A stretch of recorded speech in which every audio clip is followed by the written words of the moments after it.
CM cup పోటీల ప్రారంభోత్సవాల్లో collector Sandeep Kumar జ క్రీడలు మానసిక ఉల్లాసానికి, దేహదారుఢ్యానికి దోహదపడతాయని జిల్లా కలెక్టర్ సందీప్ కుమార్ ఝా పేర్కొన్నారు. ప్రజాపాలన ఏడాది అయిన సందర్భంగా రాష్ట్ర వ్యాప్తంగా విజయోత్సవాలు నిర్వహిస్తున్నారు. ఇందులో భాగంగా మొదటి రోజు సీఎం కప్ పోటీల సందర్భంగా రాజన్న సిరిసిల్ల జిల్లా కేంద్రంలో ఆదివారం 2K రన్ పోటీలు నిర్వహించగా, ముఖ్య అతిథిగా కలెక్టర్ సందీప్ కుమార్ ఝా హాజరై జెండా ఊపి ప్రారంభించారు.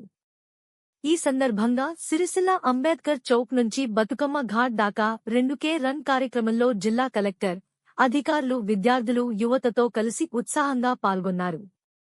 ఈ సందర్భంగా జిల్లా కలెక్టర్ సందీప్ కుమార్ ఝా మాట్లాడుతూ, ప్రజాప్రభుత్వం ఏర్పడి సంవత్సరం గడుస్తున్న నేపథ్యంలో డిసెంబర్ 1 నుంచి డిసెంబర్ 9 వరకు ప్రజాపాలన ప్రజా విజయోత్సవాల వేడుకలను ప్రభుత్వం పండగ వాతావరణంలో ఘనంగా నిర్వహిస్తుందని, ఇందులో భాగంగా సిరిసిల్ల జిల్లాలో 2K రన్ నిర్వహించామని అన్నారు. 2K రన్లో ఉత్సాహంగా పాల్గొన్న విద్యార్థులను, యువతను కలెక్టర్ అభినందించారు. విద్యార్థులు, యువత చదువుతో పాటు ప్రతిరోజూ కొంత సమయాన్ని క్రీడలకు కేటాయించాలని పిలుపునిచ్చారు.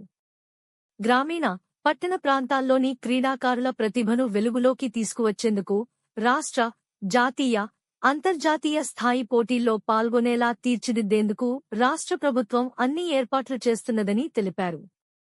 క్రీడాకారులు రాష్ట్ర ప్రభుత్వం కల్పిస్తున్న సౌకర్యాలను సద్వినియోగం చేసుకోవాలని పిలుపునిచ్చారు.